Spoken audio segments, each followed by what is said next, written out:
The photo on the front page of the local paper was dark and grainy, but the headline above it was very clear. Silver Bay Monster Caught on Film.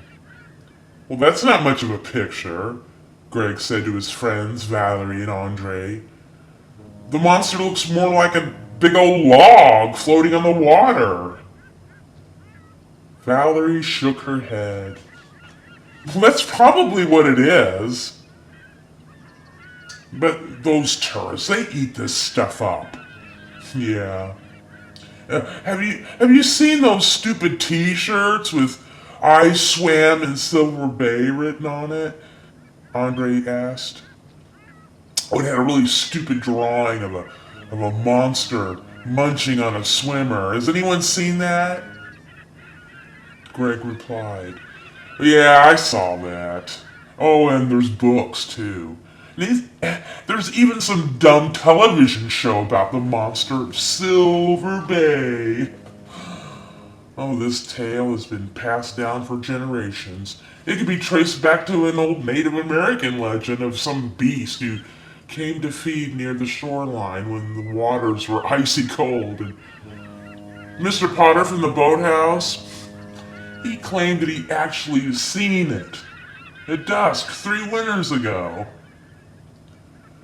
It came up slow and easy, he said, and then it moved in a little closer to shore, and it looked like it was searching for something. It had long, sharp teeth, too. I could see them shining as it passed.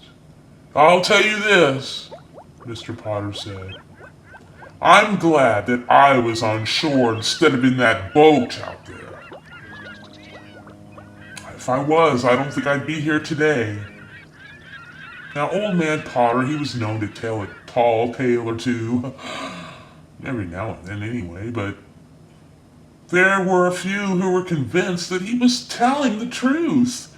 He described the monster in great detail as a gray-skinned beast with really sharp teeth and being long, like 50 feet long with an alligator-like head.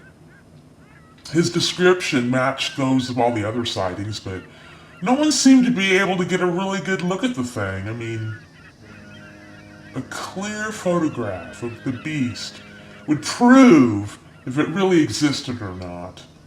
Now, some said that it lived most of the time in the deep, the deepest part of the bay, where the water is always really cold, and it only comes up every once in a while to eat or warm itself a little bit in the sun.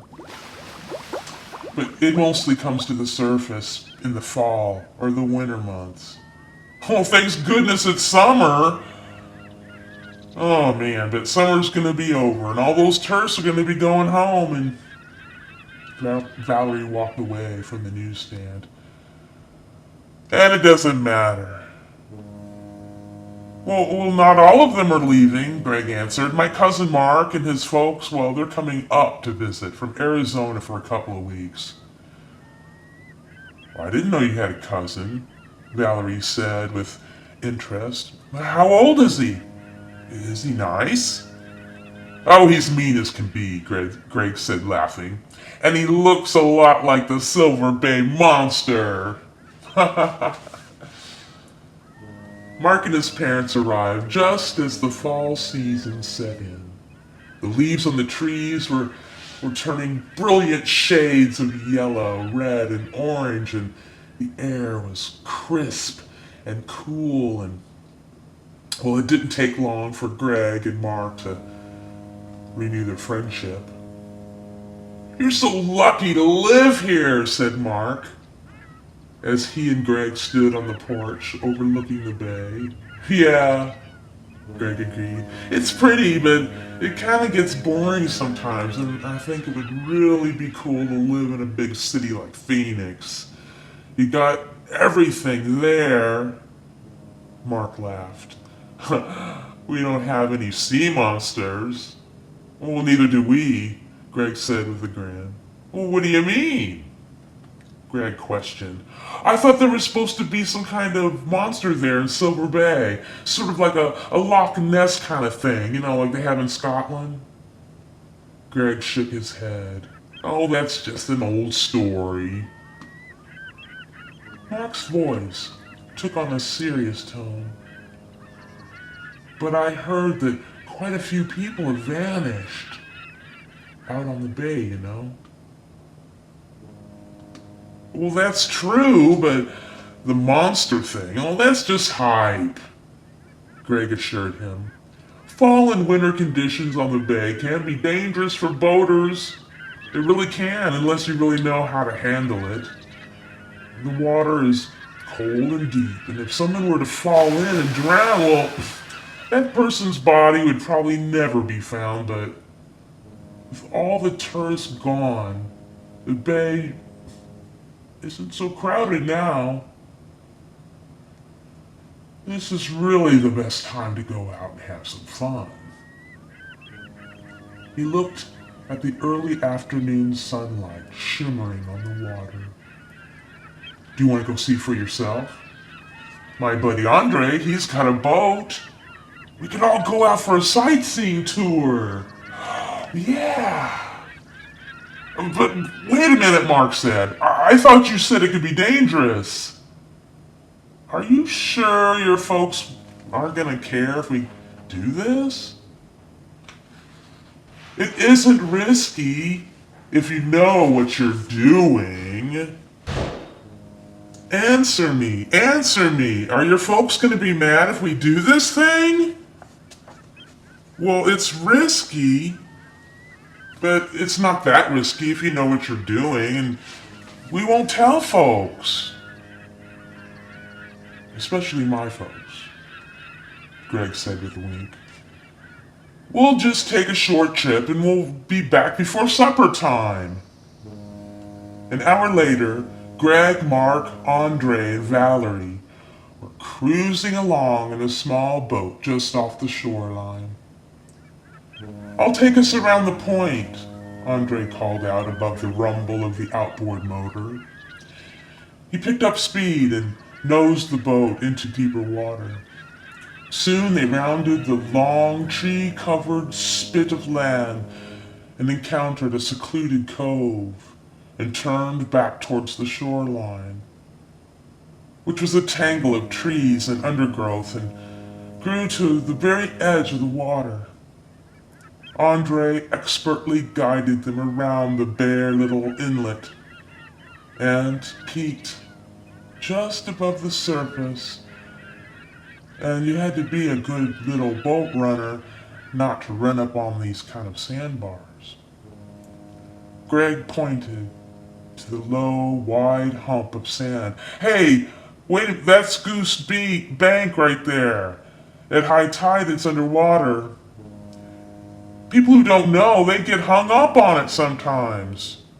We'll have to stay in the channel here, it's a lot deeper. What's over there? Mark pointed to a spot a few hundred yards away. Is that another bank? What are you talking about? Mark turned to look, and Greg turned to see what he was talking about. I guess it's just... Well, it's not there now. It's gone. I'm sorry. I must have been seeing things. Maybe it was the creature, Andre offered with a grin. This would be the perfect place for it, you know, deep water, close to the shore. Hey, maybe we'd better get a better look. You've got your camera with you, don't you, Mark? Stop teasing, Valerie said with a shudder. The monster is the last thing I want to run into. Anyway, it's getting late. We need to head back. Oh yeah, she's right, Greg said. Oh well, Andre said with a mock of disappointment. Maybe next time I won't come out with a bunch of chickens. And he started to turn the boat in a wide circle, but suddenly it stopped with a jolt and the motor died. Oh no. You didn't hit the sandbank, did you? No, I didn't hit the bank, Andre said, scowling. There must be something floating. It's maybe a log or something, or... Look! Valerie cried out before he could finish. There is something in the water! The four watched in fear as a dark shadow circled slowly under the boat. Greg leaned away from the edge of the boat. No, there are no sharks, Andre said. Oh, come on, get this motor started. Right, Andrew said quietly. He yanked firmly on the starter cable. Once. Twice. And even a third time. You know, on the fourth pull, the motor finally sputtered to life, but as it did, the water a few feet away started to bubble and churn. Something is stirring up that water. Let's get out of here! Hurry up! All at once, something huge broke the surface. Ow! Andre screamed as an enormous scaly head rose out of the water, causing a wave of cold water to slosh over the edge of the boat, drenching everyone and killing the motor. In a panic, Andre stood to get a better grip on the starter cable, causing the little boat to sway violently. Suddenly, he was pitched into the dark green water and the monster instantly submerged. Then everything was dead quiet except for the wavelets slapping against the side of the rocking boat. We've got to help him! We've got to help him! Valerie cried. But there wasn't a ripple in the water. And the kids, they were just too afraid to jump in. Andre's gone, Greg said flatly. The monster really does exist. Mark gazed down, wide-eyed, at the water. What are we going to do? Without answering, Greg slid towards the motor and tried the starter cable a few times. This motor is flooded. We're not going to get anywhere. Valerie looked towards the shore. All we have to do is wait. Someone will come looking for us. Greg shook his head. No one saw us take the boat. And no one knows where we are. I didn't tell anyone. Did you tell anyone? No, I didn't tell anyone. Well, we just can't sit here, Mark said, trying hard to control the trembling in his voice. What if that thing comes back? We're soaking wet. We'll freeze to death if we stay out here all night. You know, Mark's right, said Greg. We're going to have to try to swim for it. It's only 100 yards to the shore. Are you out of your minds? We're no safer in the boat, Greg yelled. Swimming to shore is our only chance. Well, I'm not gonna do it, Valerie insisted. I'd rather freeze to death. I'm not gonna get in that water with that thing out there. Greg looked at Mark. I know we can make it, he said. I'm gonna go for it right now. Are you with me or are you not? They passed a look, and shaking with fright and cold, Mark finally nodded, and the two boys slowly eased themselves over the edge of the boat. And then, as quietly as they could, they headed toward shore. The water was painfully cold, but Bill willed his body to keep moving, his eyes fixed on the shoreline. They hadn't gotten but a few yards when they heard Valerie scream. The two boys looked back and saw the water swirling around the tiny boat. Suddenly, it was tossed into the air. It landed upside down on the surface with a resounding slap. Valerie tried to clamber up onto it, but something unseen grabbed her flailing legs and tugged her forcefully under the surface of the water. "Swim!" Greg shouted to his cousin. But it was too late. The water was already growing darker beneath them and in front of them. Something was between them and the shoreline. "It's out there!" Mark cried. But before he could finish, he disappeared. Greg began to swim with every bit of energy that he had. His arms churned the surface until all at once he felt something solid beneath his feet. Crying hard, he dragged himself onto the shore and looked around. Oh no! Oh no! He had made land all right! But it was only to Goose Bank. The little sandy outcropping that you could barely see over the surface, and the tide was rising. Soon the bank and Greg would be totally submerged. As the waves lapped closer and closer to his feet, Greg called for help, but there was no one